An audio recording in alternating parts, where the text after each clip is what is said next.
Hi, this is Liz, and welcome to my podcast, Spiritually Speaking with Liz. Today, I'm joined by the fabulous Katie Helliwell. Katie is a psychic medium with a difference. Not only is her clientele list full of celebrities, she channels her own psychic development activations to support, guide, and activate those looking to connect to spirit.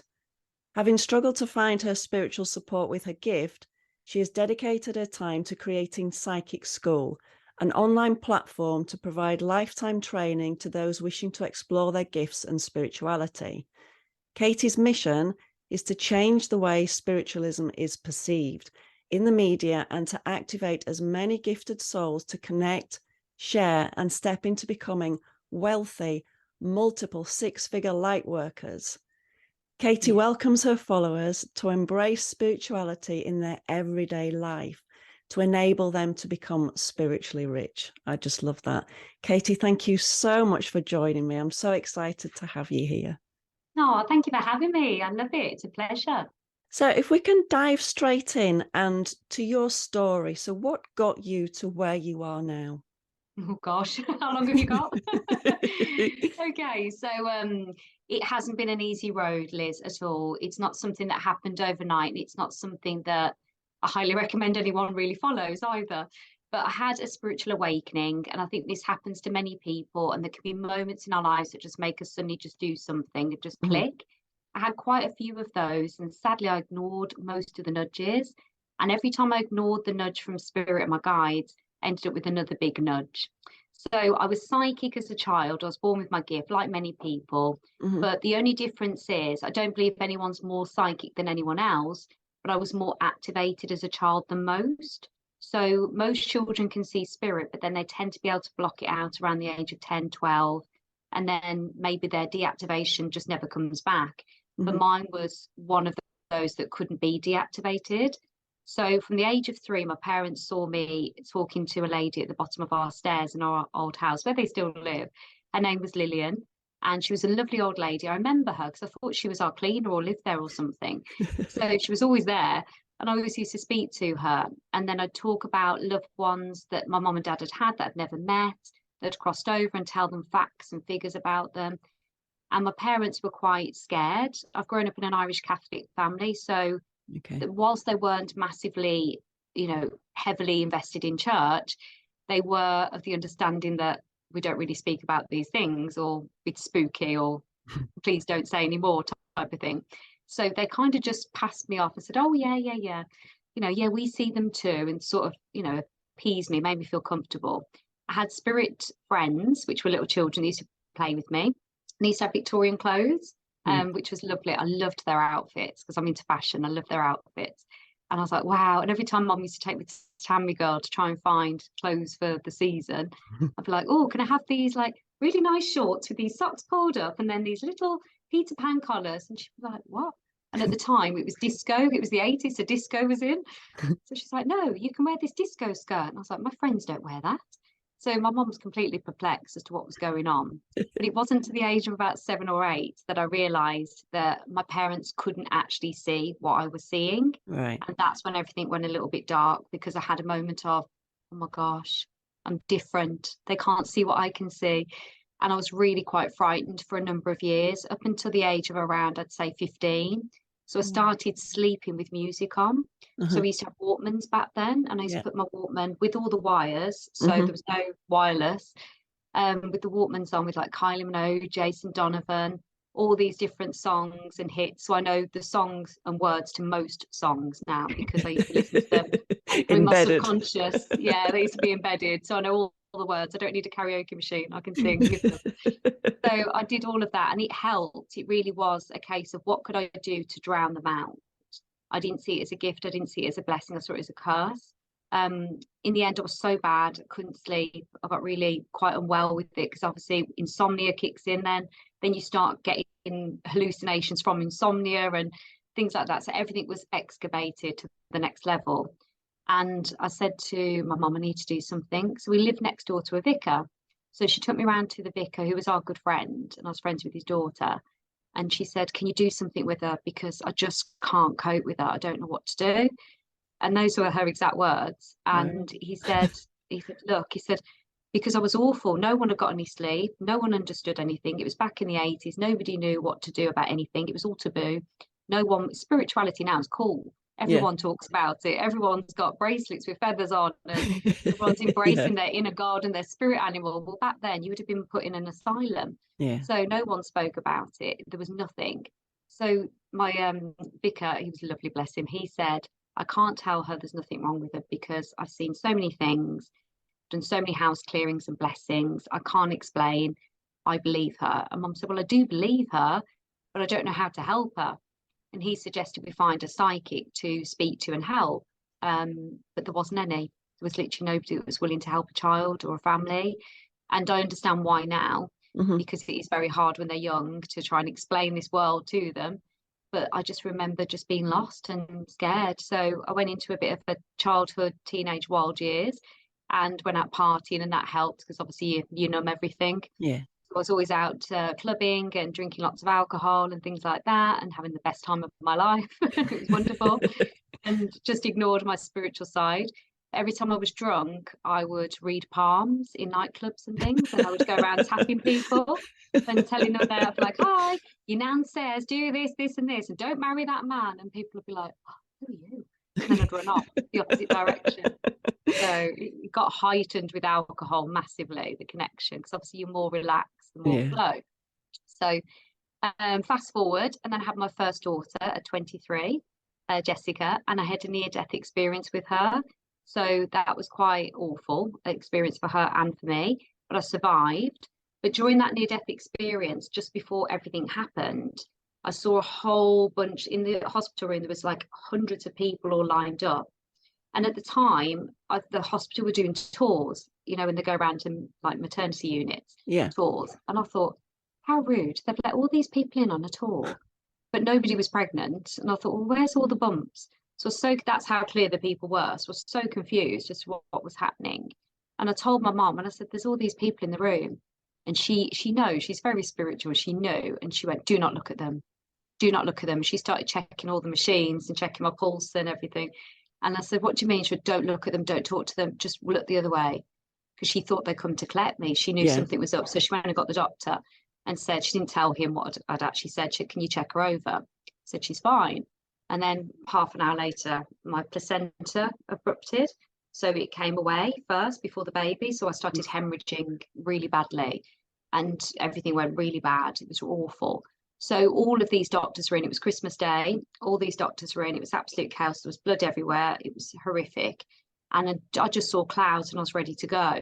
It was awful. But then after I was spared, I thought about it after and I thought, if all those spirits are there, they can't be that bad, can they? So maybe all those years of torment were actually not torment. Maybe they were just trying to communicate, but I was so frightened.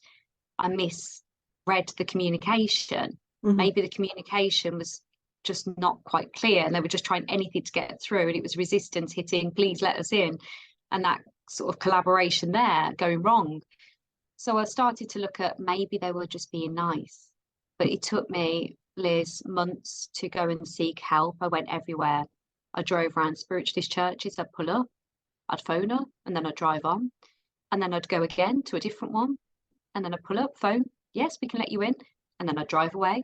I was so terrified because of all those years of hiding under the covers, all the years of throwing holy water over myself. I was terrified of like everything. I thought there was something seriously wrong with me.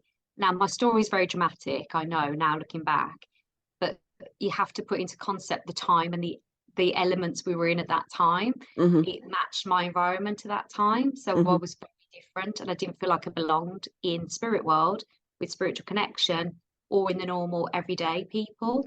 I was kind of in this no man's land. It was really hard, but I did join a circle and I went in and they're all doing this very deep trance work, very deep, which I thought was quite a lot for a beginner. And it's led me to Psychic Skool.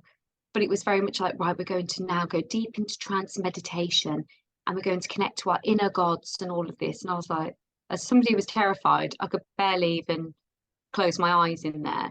So I was like, okay. So I went along with it, Liz, and I found myself starting to lie.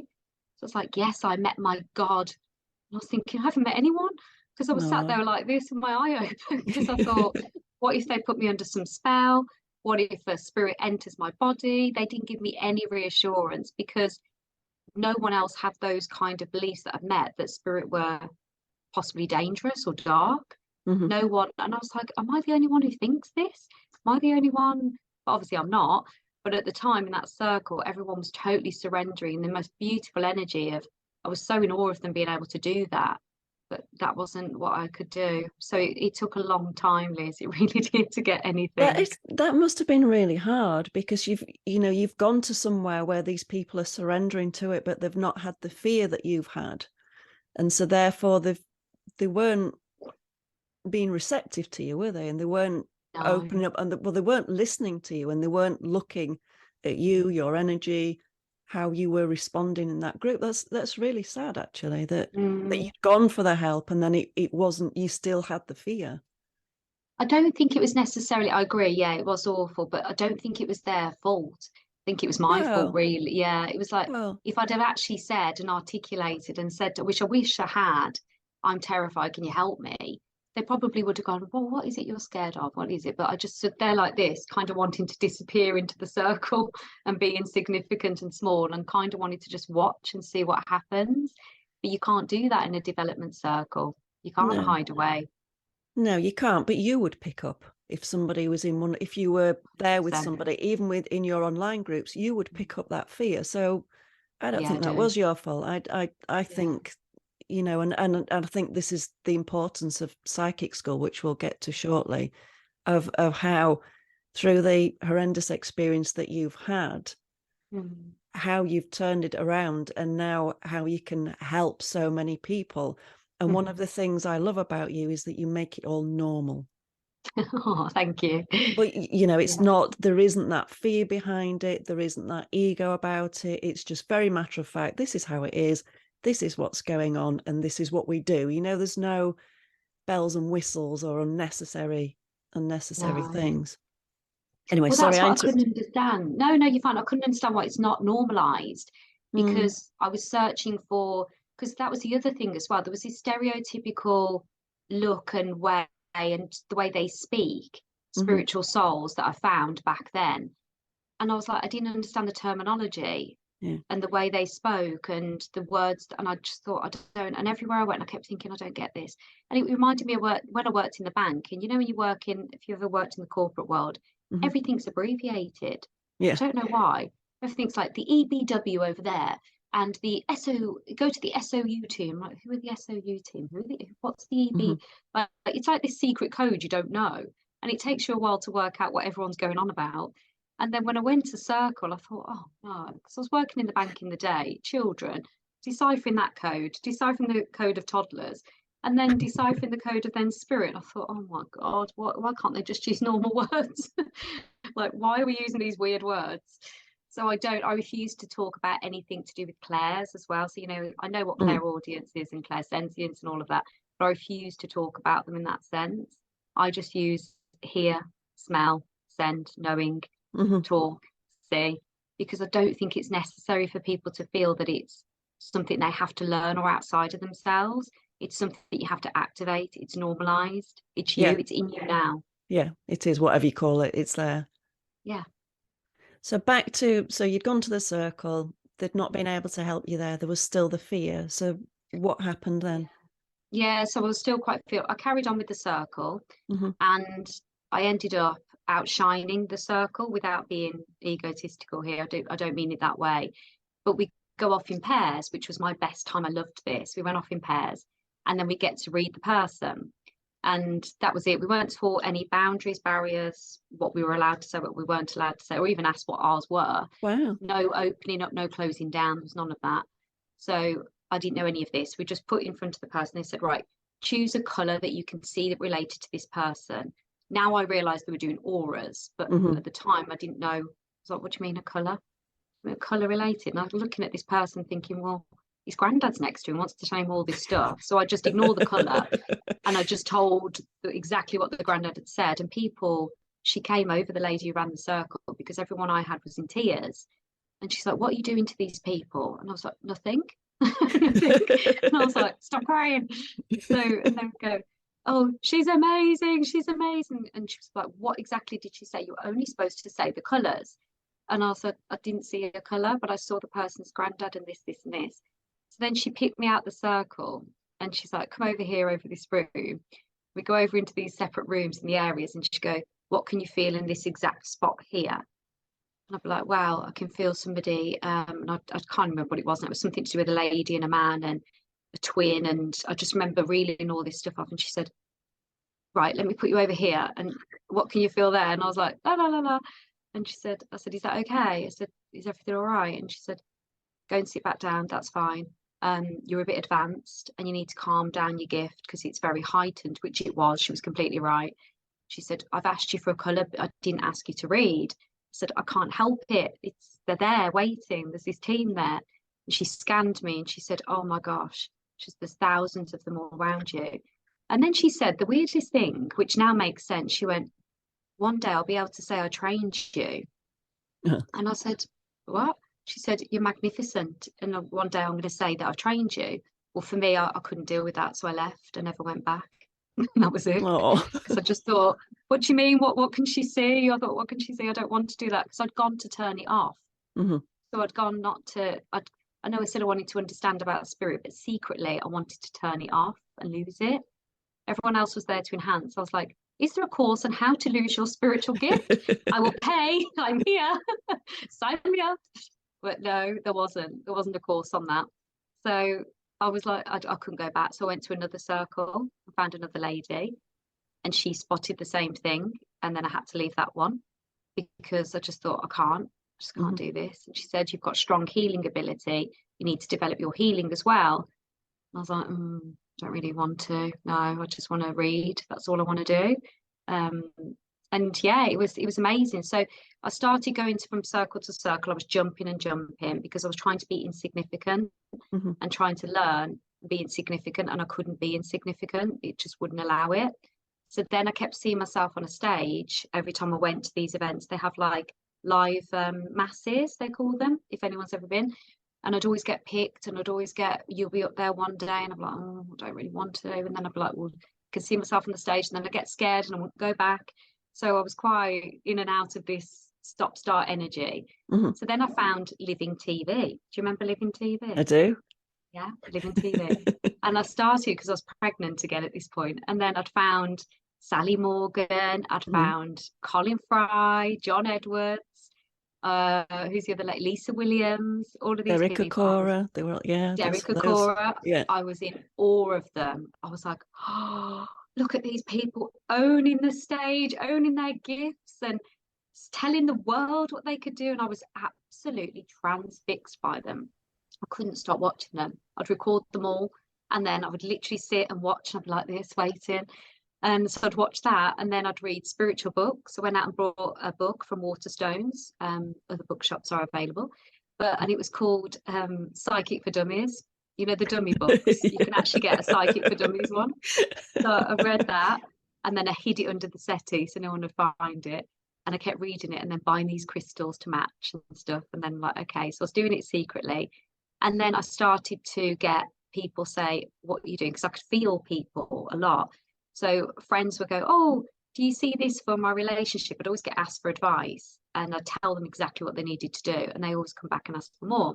So then I said, oh, and they said, how do you know everything? So I just know what you need to do.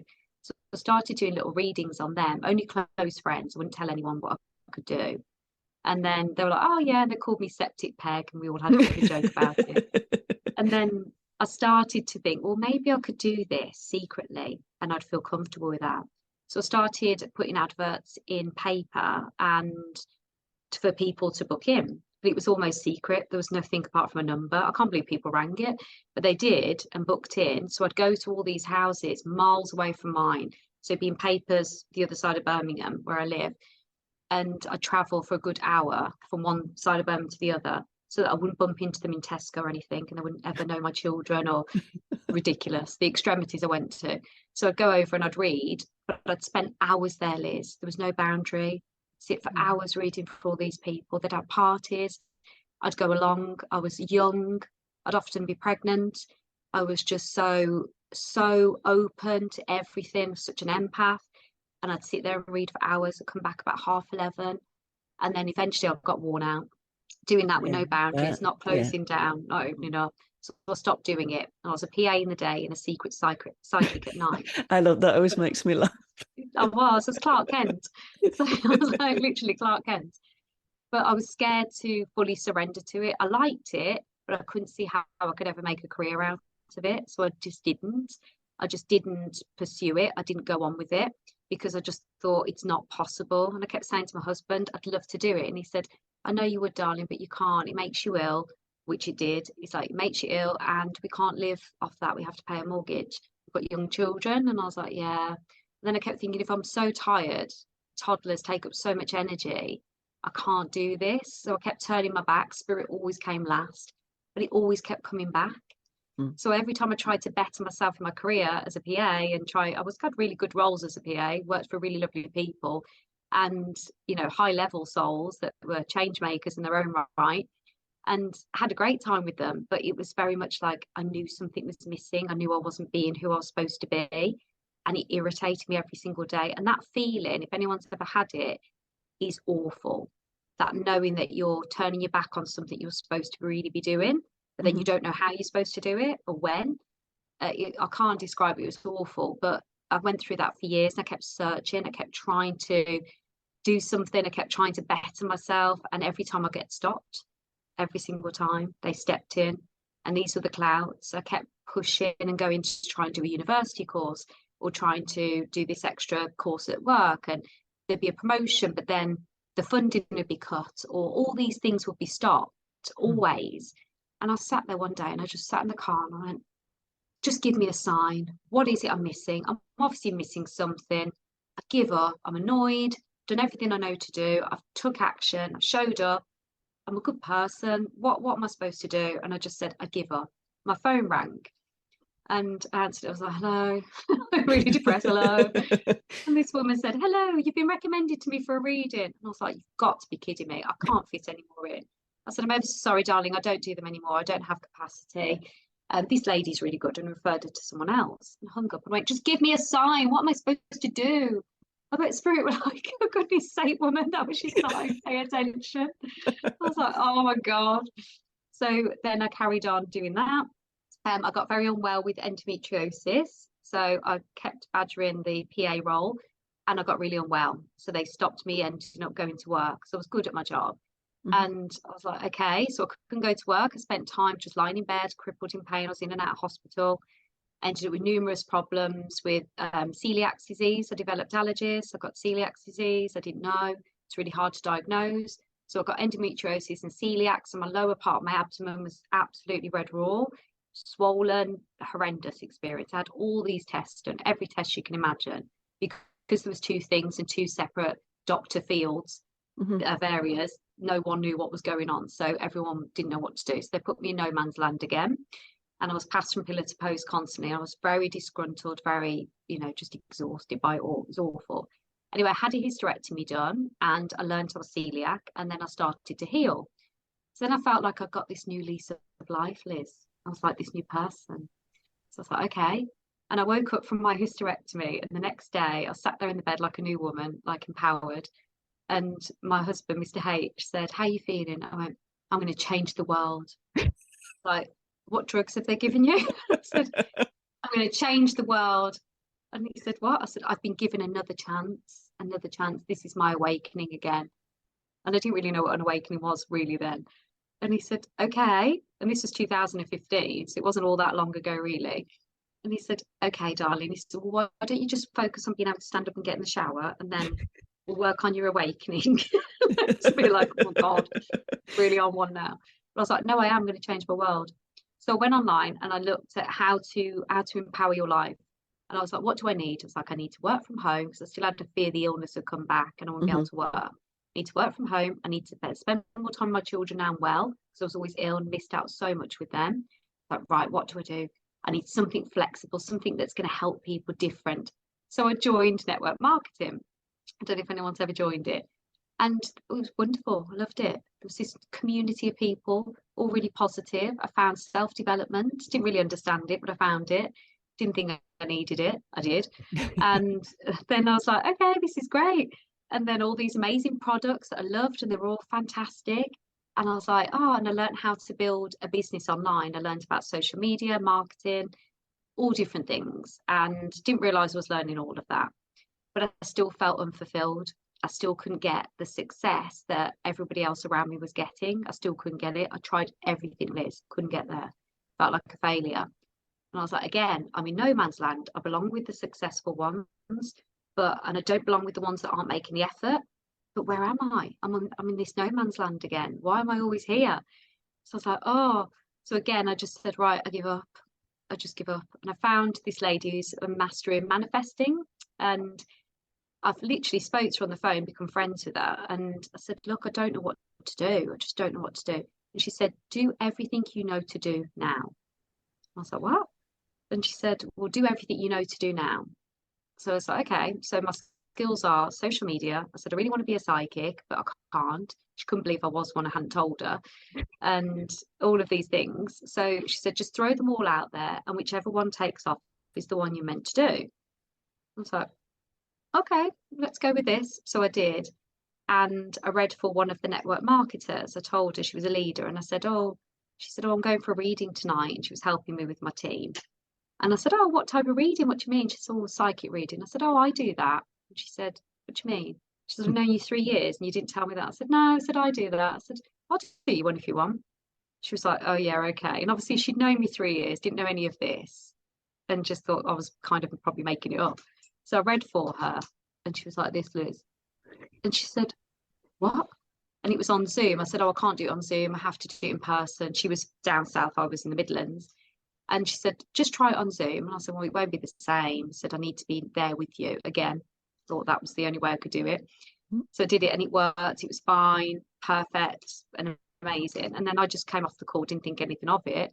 And she posted, not knowing it was a secret, but posted it on her social media. So I'm sat there with my husband watching TV, munching on some chocolates, and then my phone's blowing up completely, which as a network marketer, your phone's constantly blowing up anyway. But this was exceptionally ping, ping, ping, but like something was actually wrong. And like, I don't know if anyone's ever been in the media or something, and someone finds something of you in the press and they just send it you, and all these people send it one after. It was like that. It was like ping, ping, ping, ping, ping, ping. Wow. And I was like, oh God, what is this? What is it? And it was all these people going, can I have a reading? Can I have a reading?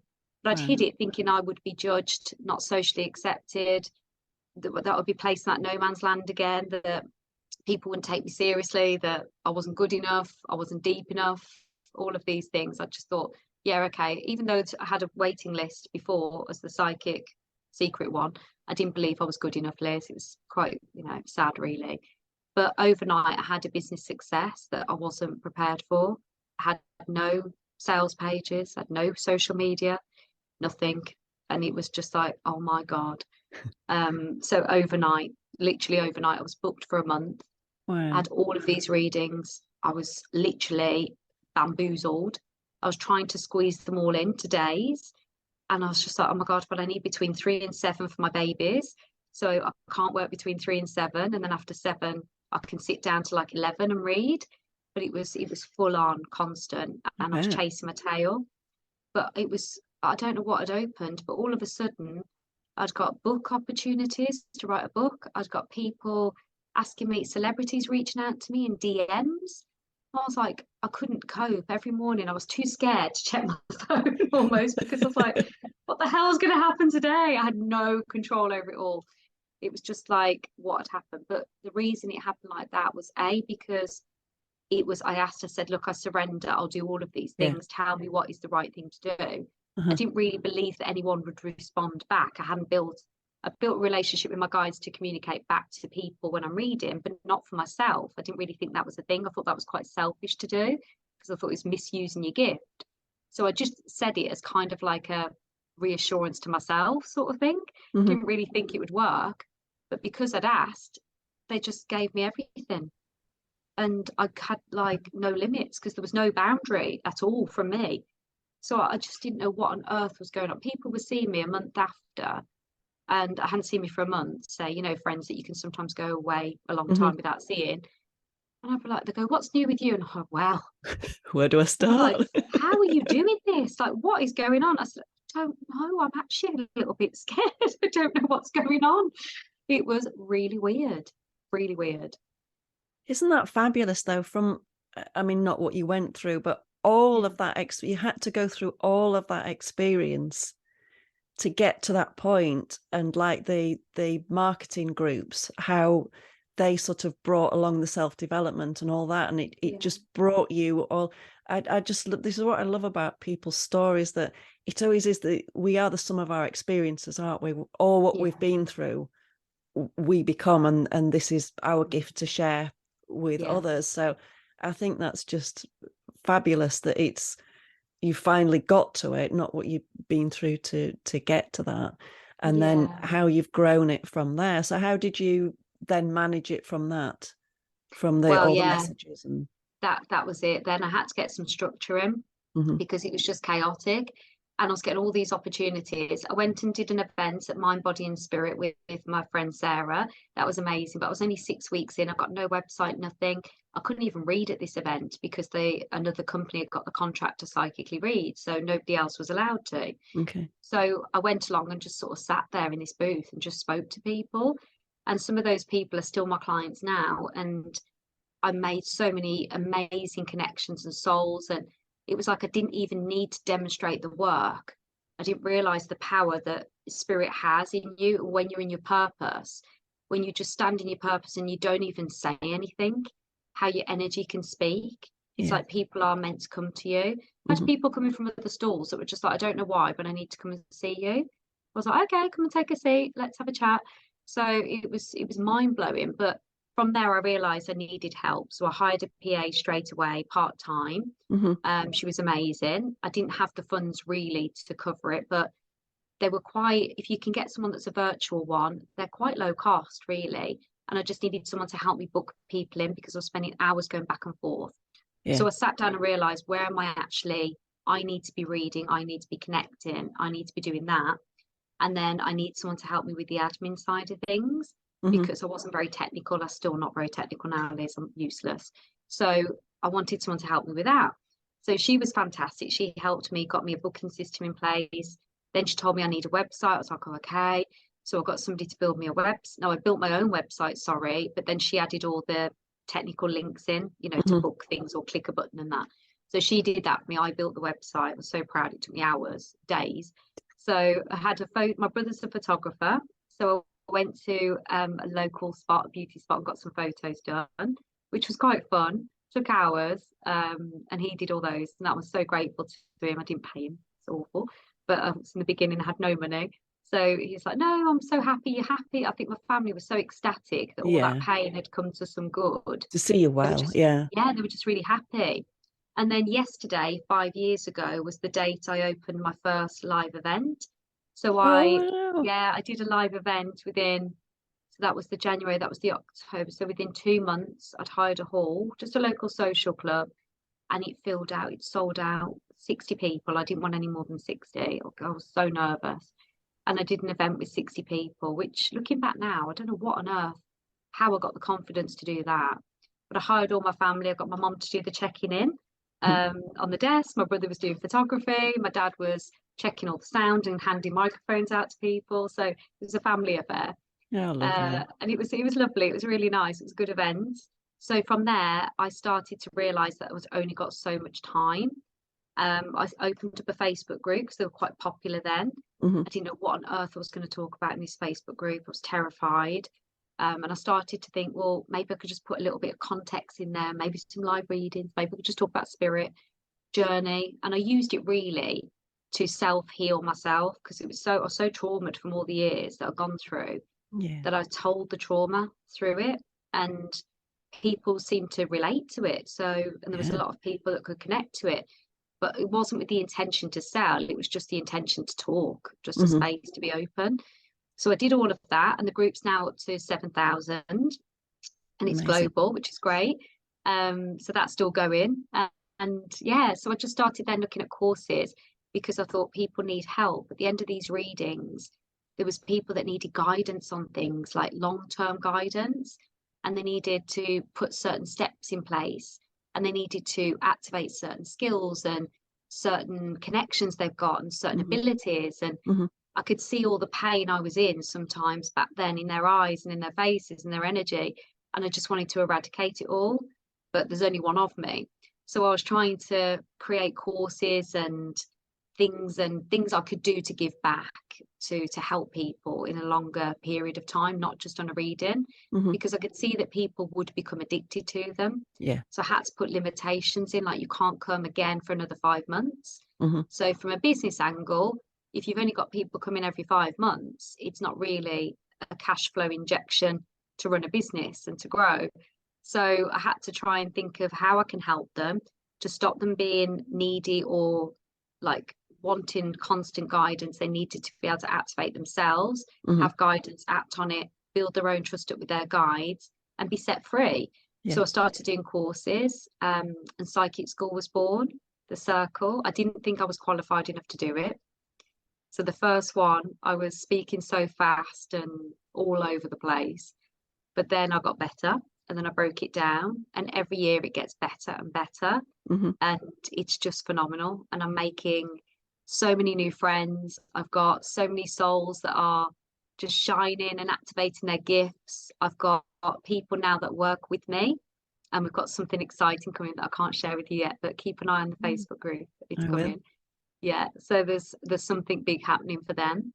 So they've all got different specialities, different ways that they share their gifts, different types of gifts, Mm-hmm. and bringing that diversity to spirituality rather than just activating everyone to be the same Yeah. as the circles are.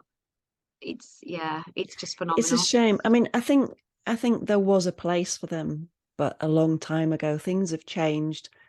We're all evolving at a very fast rate, and exactly like you say, people have many different skills.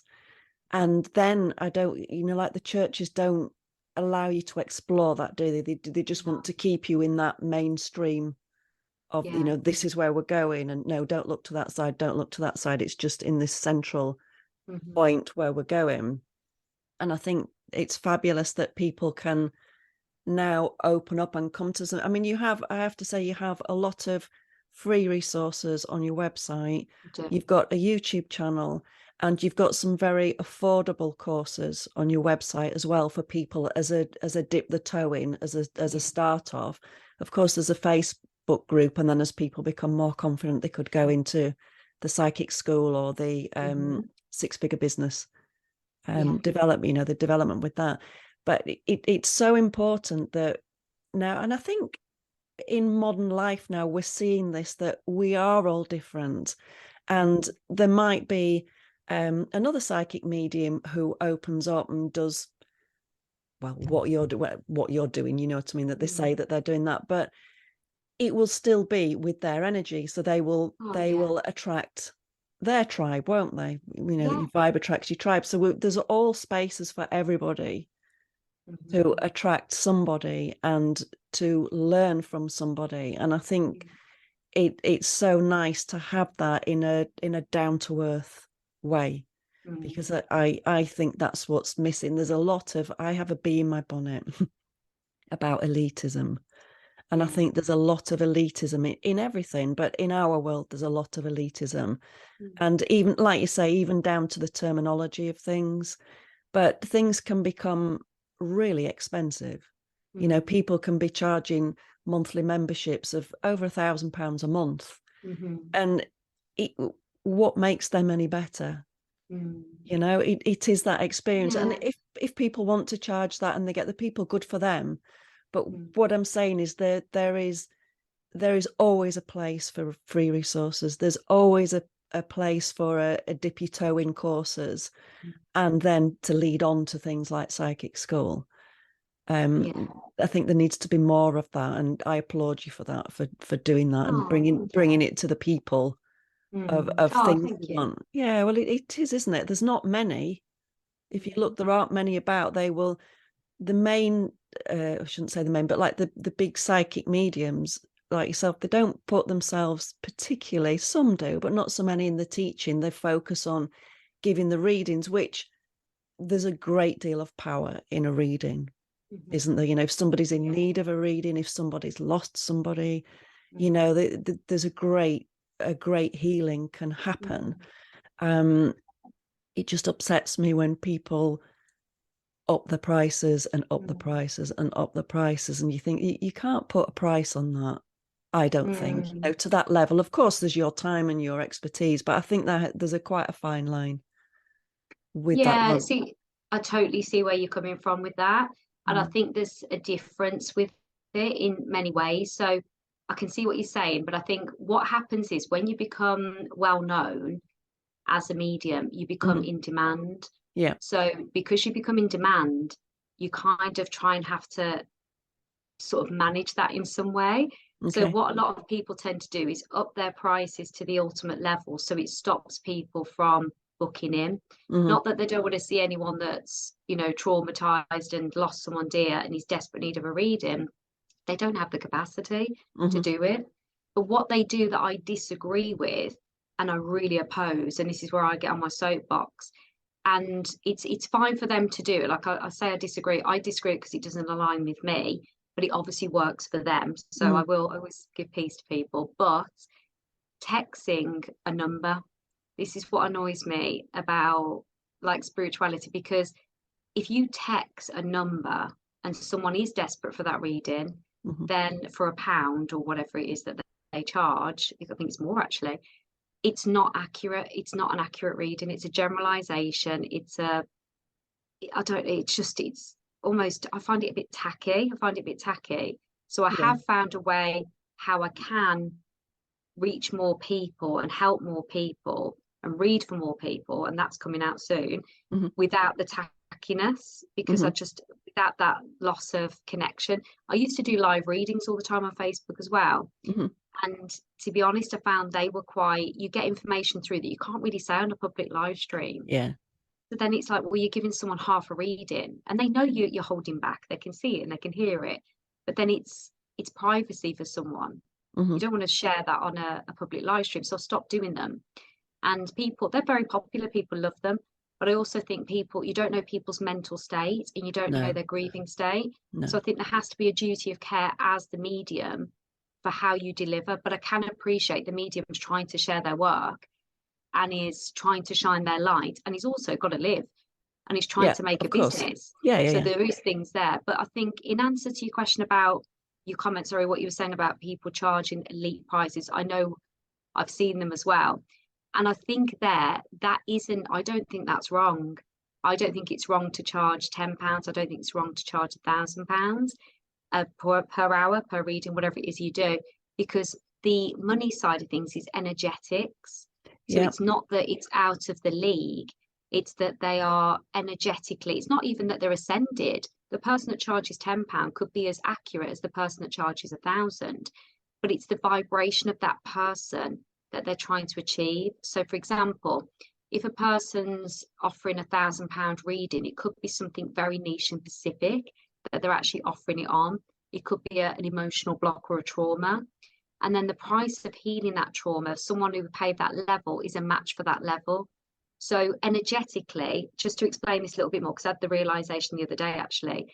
So if you're reading, so if I went for a reading, which I can't, I'm too ascended, no one can read me. But if I went for a reading, then I wouldn't go for somebody that was kind of so the price you charge yourself is energetically where I feel that you feel your worth is. That is what happens. So that is what happens. That's why I've posted Wealthy Light Worker, because where it is, so I wouldn't go to somebody that would charge a lower amount, because energetically that vibration doesn't match my vibration of where I'm at. Because energetically, what you're pricing yourself or what your income is, what you surround yourself with, what you buy for yourself, where you live, all of that is not down to circumstances. It's down to the financial, energetic vibration you're at in your life and in your area. So if somebody was a millionaire or billionaire and vibrating to go to the next level to heal something really deep, you could probably help them with the healing, probably identify it, but you wouldn't be an energetic match, so you wouldn't connect to the person. You wouldn't be able to deeply enter into their psyche. So it would feel like someone's been shortchanged or robbed of something, because the money is an energetic. I can't quite just. I hope I'm explaining this properly. Yeah, no, I'm getting what you mean. It's got to be an energetic level. So Yeah, it's like if you. Yeah, go on. No, I was just going to say it's really interesting to hear that point of view, and from a thinking of it from I've not thought about it from a manifesting point of view, and you're quite right. Yeah, so it's a match. I do understand where you're coming from with that. Yeah. Oh, good, because then the people I give a clearer reading to are the ones that are on a match similar to my level, similar. And what I mean is ascended level, as in spiritual level, activated, and also in who they want to be. Like I'm massively ambitious, massively a change maker, appreciate we're never done, always growing. So the people that get the most from me and get the clearest, concisest activations and teachings, and it lands and it resonates and the connections there, and they let me in and they let you fully in and open all the doors, are the ones that are on a similar ascension path. So the price matches the ascension energy path. That's all I kind of wanted to explain. Yeah, no, I get that. I'll sit with that for sure. I understand where you're coming from. I've never had it explained to me like that, and now you've said that. That does make a lot more sense. Good. On a gear shift, what do you do on a day-to-day basis for yourself spiritually, your spiritual practice? Oh, my spiritual practice. Okay, so when I wake up, if I'm not running around and it's my turn to do school run and stuff, I make the girls their lunches and things. I've got 3 daughters. So I make their lunches, look after Henry the puppy. So what I do is I meditate every morning. So I do a variation of either deep meditation, or it could be silent meditation. It depends what I need. So I wake up and ask myself, what vibration am I in? What do I need today? How am I feeling? So I check in, I connect on my human self, and then see what my spiritual soulful self is also feeling as well. So it might be that I need grounding more. It might be I need more expansion. It might be I need more deeper connection to my angels. It depends how I'm feeling. So based on that, I ask myself what I need. Then I go into what meditation would serve me that day, and I drop into the meditation. I've started using these self-heated eye masks as well. Okay. They're really good. They're from, oh gosh, what they're called. I can't remember what the name of the company's called now. But anyway, I've used these and I put them on and I close my eyes, because the warming of the eyes makes me feel really, really like sleepy and nice. So I put those on and then I listen to that. And then I do my journaling. So I either write to spirit. So it's like, dear spirit, today I feel this, this, and this. I need guidance on that, that, and that. I need support with this. And then I drop in again to spirit and connect and see if there's anything coming forward that I need to action now. And then I give them permission and allow them to speak to me and tell me what it is that they need. And then I close back down from them. Or I could just journal on myself and say, why are you feeling this way yesterday? Or why did you react that way? So try and understand myself and what's going on. So it depends. But then I also do something for my clients. I've got one-to-one clients. So I sit and say, which one of them needs me the most today? How are they all doing? Is there anything going on with them? Then I get like an alert. Like, well, you need to pay attention to blah, blah, blah. She's at this, this, and this. So I'm like, right, okay. And then I get straight on the phone. Have you had this? Yes, I have. Who told you? Spirit. Okay. So then I get that. So, but then I always go out for a walk. So I walk my puppy, Henry, but I do it in around, again, I choose the path based on what I need. So if I need a forest to walk, or I need trees, or if I need water that day. So I go and do the walk. And that's how I really drop in. I cleanse, I connect, and then I'm reading as well and connecting to my clients. So I open up again multiple times a day and close back down multiple times a day. I keep crystals on myself as well. I have salt baths. What else do I do? And then I also, if I'm really kind of in my own head a little bit and too spiritually connected and not being a human enough, I'll go and do something stupid like jumping around the house dancing, or I'll go and watch a film, or I'll go and see my nieces and nephews, or I'll just phone a friend and have a chat. I'll do something like humanness, because sometimes dropping into humanness grounds you more than anything. Absolutely. Yeah, I think that dancing's a great. I did a podcast with a lady called Sarah. She's Dare to Dance, and that's all just about dancing as if nobody's watching. It's guided to a Yeah. point by her, but just that letting go and just Yeah. letting your body move. It's a really good way of clearing yourself energetically as well, isn't it, to anything that you're holding on to. Absolutely, definitely. So before we wrap up, I'm going to put all your details in the show notes about your YouTube channel, the resources that you've got, your Facebook, your Instagram, Psychic Skool. Is there any advice that you could give to somebody, as well as going to your resources and bits and pieces? What advice would you give to somebody who is maybe thinking, I think that there is something with me psychically, mediumistically?